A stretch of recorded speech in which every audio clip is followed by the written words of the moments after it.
If your child snores, they may have a big problem, one that could have devastating effects that will last a lifetime.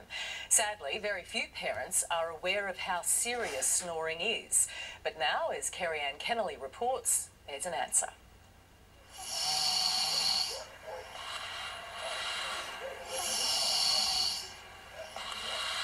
There's no doubt that if a child snores, it's real bad for them. It's bad. It's like having a plug in your throat that is stopping the air from getting in. It was, quite shocking, like when we found out he was waking up 500 times a night. I need some sleep. You can't go on like this. Like it's almost every minute that he would stop breathing. Tried counting sheep, but there's one I always miss. Effects on behaviour, learning. So most kids will have trouble with their concentration. You can expect around about a 10-point decrease in IQ.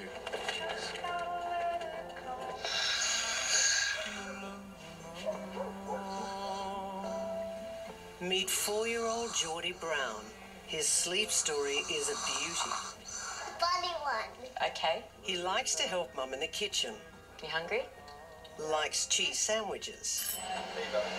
Likes to see Dad when he comes home.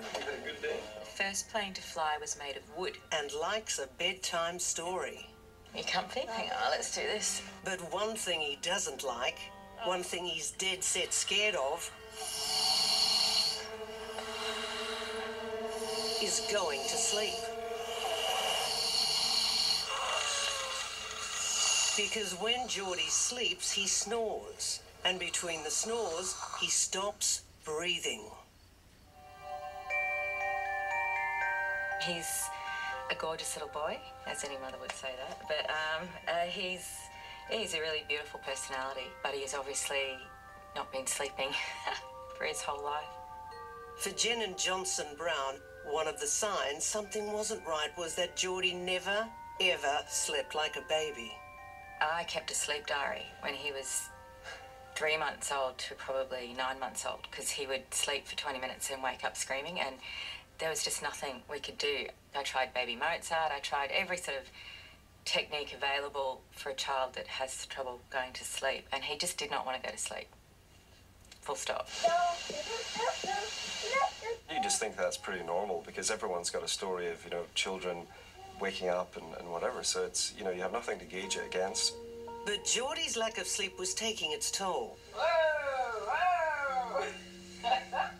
He took longer to learn to talk than other kids his age. We're going backwards now. Then there was his class photo from preschool. My first thought when I got the preschool photos back, I just looked at it and went, oh my goodness, my poor little bubba. All I can see is the bags under his eyes, like they're just so dark, and he just looks tired. It would be months before they'd find out why going to sleep scared Geordie so much. I'm gonna go for a drive, Daddy. Oh, you want to go for a drive? Why is that? Things got so bad that the only way to get Geordie to sleep was to get in the car. Why? I can get you sleep. I think about the implications. Jen and Johnson felt very alone. Sleep-deprived themselves, they got little help and fewer answers from doctor after doctor.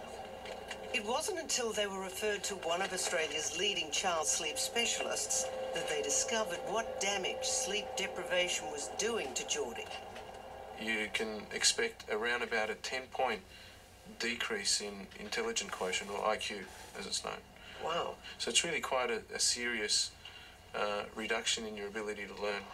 And that's just the beginning. Doing okay? Beautiful. Pediatrician Dr. Jim Papadopoulos and his team at St George Private Hospital in Sydney test and treat children who aren't getting enough sleep. And what they're discovering will jolt you wide awake. So everybody's not struggling. No struggling and no screaming, no crying. A lack of sleep inhibits growth, slows learning, weakens the immune system, increases blood pressure, and can lead to heart disease, diabetes, stroke, and obesity. So what about in babies? Babies, it affects their development. It can slow them down so that they don't smile at the right time and don't roll at the right time. Some of the patients are only a few weeks old when they arrive. What they all have in common is snoring. When you ask, when did this child start snoring, usually it's from the age of around 2. Occasionally, it can happen from infancy. So when should you treat it? As soon as you know. Here's why. This is what a healthy airway looks and sounds like in a normal sleeping person. And this is what happens in an airway of someone who snores. It begins closing up, reducing the amount of oxygen reaching the lungs, the bloodstream, and the brain. At times, no air gets through at all. A lack of oxygen can damage your brain and your body. Yet most parents think snoring is a sign their child is in a deep sleep. You go and check on them, and if you hear snoring or if they're still asleep, it's just like, well, that's we're doing well. This is Luke Small. He was 2 years old when doctors recorded him snoring in this sleep study. This is actually how he sounds. From the day he left hospital, Luke was snoring. As soon as he came home and he was in the same room as us, it was loud. And we knew then that, okay, is this right? So how loud? Loud, like really loud.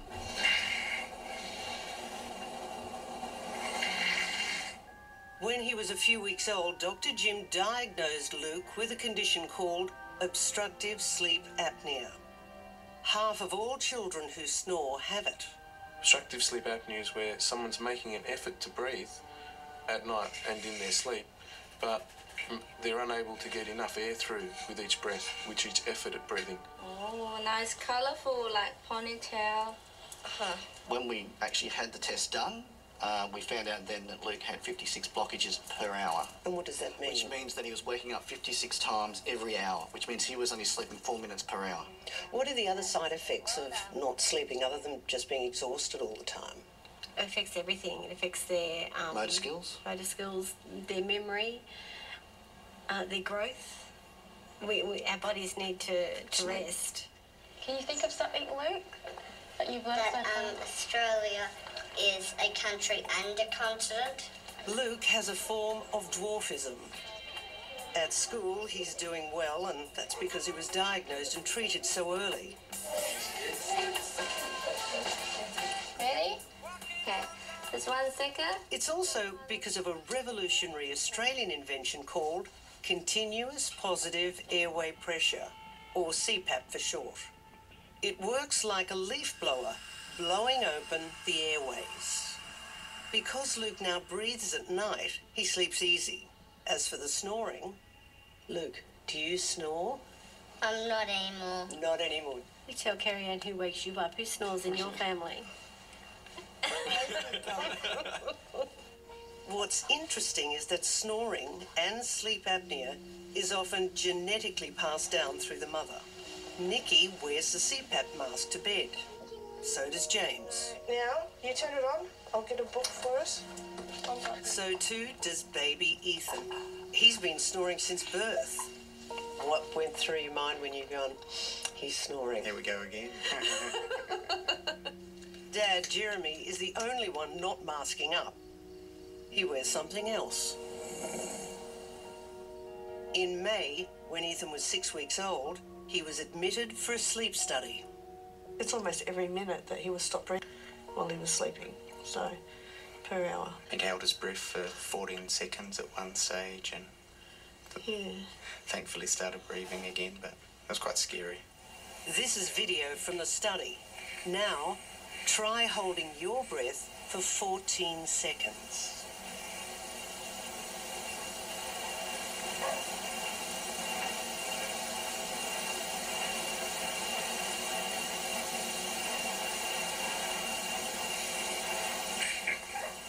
He basically chokes himself awake. That's it, yeah. That's pretty scary. Yeah, well, there's an adrenaline rush that wakes him up. Seeing Ethan gasp for breath brought it home for me. It's very distressing. It's distressing just to look at it, let alone experience it. Breathing difficulties like Ethan's could also be linked to sudden infant death syndrome, or SIDS. I'll get there. So Ethan was fitted with a CPAP mask, which immediately helped his breathing. There, the snore's gone. But the long-term solution will be surgery.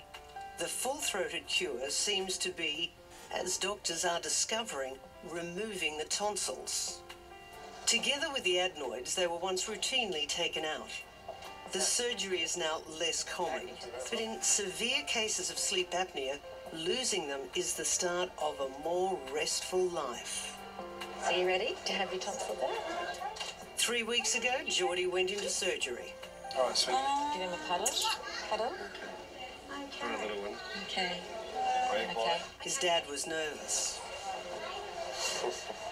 No tears. He didn't need to be. The results, immediate. There's no snoring.